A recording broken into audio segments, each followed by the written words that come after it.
It's 9:47 at night. A phone begins to ring inside a small assisted living home. No one picks it up. On the other end, a woman sits at her kitchen table, laptop open, eyes red from crying. She just found out her father can no longer live alone. She has 12 browser tabs open. She has called 4 facilities tonight. Only one has called her back. You'd think the facility with the best care wins her business. You'd think the nicest building, the friendliest staff, the highest ratings would decide where her father ends up. But the real reason families choose one facility over another has almost nothing to do with quality of care. It has to do with who answers the phone first. Here's the strange part. Most owners believe they are competing on reputation, on amenities, on years of experience. They spend money on brochures. They redesign their website twice a year. Meanwhile, the actual decision gets made in a window so small most businesses never even notice it closing. Ask any facility owner what they think they are being judged on, and they'll usually describe the tour, the lobby, the activity calendar on the wall, the way a caregiver greets a resident by name. All of that matters eventually. None of it matters if the family never books the tour in the first place because nobody ever called them back.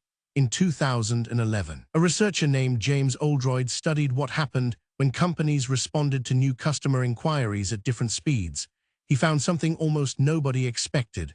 If a business responded within 5 minutes, they were nearly 100 times more likely to make meaningful contact with that lead than if they waited even 30 minutes. Not twice as likely, not 10 times, nearly 100. Why would 5 minutes matter that much? Shouldn't a decision this important take time? That's where the psychologist Daniel Kahneman's work becomes useful. Kahneman spent decades studying how people make decisions under stress, and he found that when someone is emotionally overwhelmed, they stop evaluating options carefully. They default to fast, automatic judgments instead. Fear shrinks the decision-making window down to almost nothing. A daughter searching for care for her father isn't running a spreadsheet comparison of amenities at 9:47 at night. She's trying to make the fear stop. Whoever answers first becomes the answer to her panic, not just another option on a list. Think about what that actually means if you run a facility. Somewhere tonight, a family is calling 3 or 4 places at once, not because they are picky, because they are scared and they want the fear to end quickly. The first voice that responds gets treated less like a vendor and more like a rescue. There's a second layer here, and it comes from the psychologist Robert Cialdini, who spent his career studying what makes people trust one option over another. One of his most consistent findings is that speed itself acts as a trust signal. A fast response doesn't just feel convenient. It feels competent. It feels like someone who has their systems together, who won't drop the ball later when it matters even more. A missed call, even a completely innocent one, quietly tells a frightened family something the facility never meant to say. It says, you might be on your own here too. So picture 2 facilities side by side. Same building, same caregiver-to-resident ratio, same 5-star reviews online. One has a receptionist who leaves at 5 and a voicemail box that fills up by Thursday. The other has something answering every single call, every single message, at 2 a.m. On a holiday during a staff meeting, it doesn't matter. Which one do you think gets chosen more often, regardless of which one actually provides better care? This is where artificial intelligence stops being a buzzword and starts being the actual mechanism behind the decision. Not AI that replaces caregivers. Not AI that changes the quality of care itself. AI that simply never lets the phone ring into silence. A system that answers every inquiry within seconds, sends a warm follow-up text before the family even hangs up, and flags the most urgent leads for a human to personally call back within minutes, not days. What does that actually look like in plain terms? A missed call gets an instant text back, the same way a person would if they'd stepped away from the desk for a second, not vanished for 6 hours. A simple chat window on the website answers the obvious questions immediately. Is there availability? What's included? What it costs? And behind the scenes, every single inquiry gets something like an urgency score, a plain number that tells a busy human which message needs a callback in the next 10 minutes and which one can safely wait until morning. None of this requires a bigger staff. It requires the part of the job that never sleeps to actually never sleep. Here's the part that surprises most owners. They assume the fix for losing families is spending more on marketing. Get more calls in the door. But more calls into a broken response system just means more families slipping through the exact same crack, faster. The leak was never in the number of people finding you. The leak is in the seconds after they do. Consider what tends to happen once a small operator installs an AI-driven response system.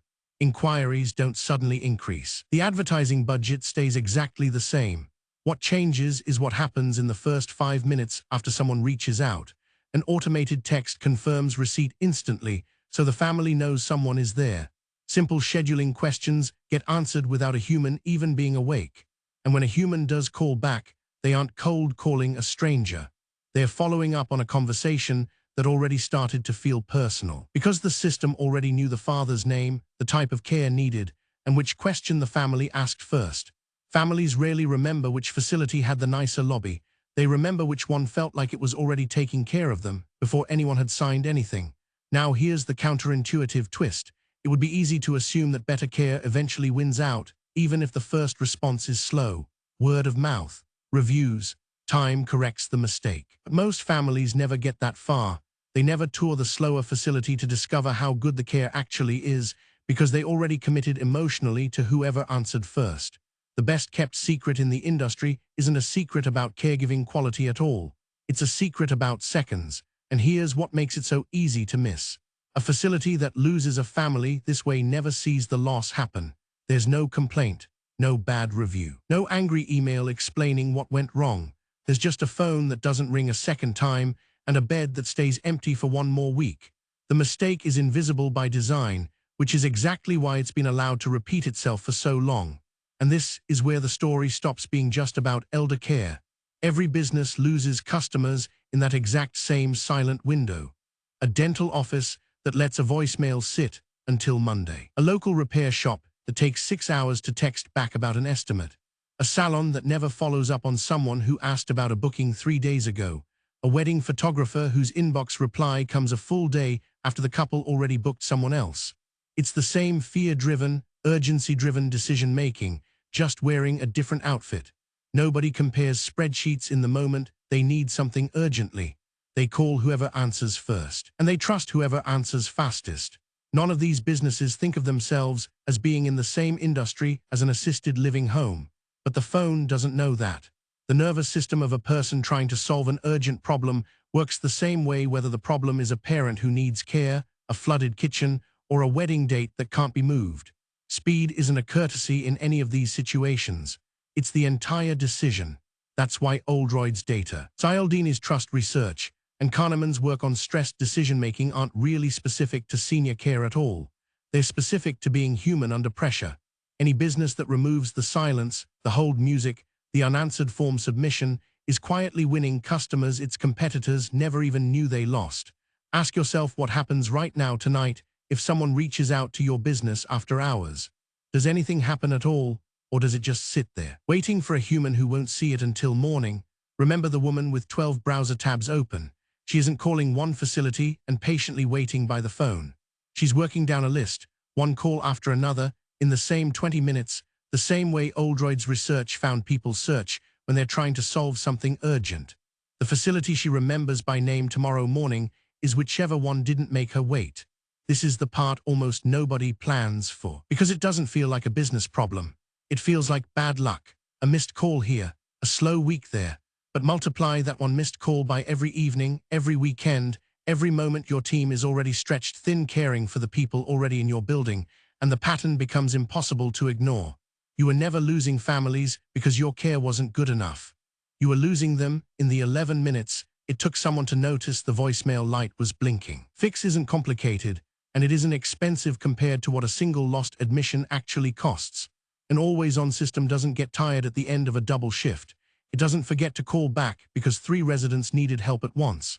It simply answers every time the way a person would if that person never had to sleep, never had a bad day, and never had anything else pulling at their attention. Nobody built a facility or any business to lose customers in silence. But silence is exactly what's been happening, quietly, every single night, for as long as a phone has been allowed to just ring. Fixing it doesn't require becoming a different kind of business. It just requires making sure the moment someone reaches out scared, they're never met with nothing at all. Somewhere tonight, that phone is still ringing in that small assisted living home. But imagine a different version of that same night. The call gets answered instantly, warmly, by a system that never sleeps. A text follows within seconds. A real person calls back 12 minutes later, already knowing her father's name, already knowing what she asked. She stops crying, just a little, not because the care improved, because someone finally picked up.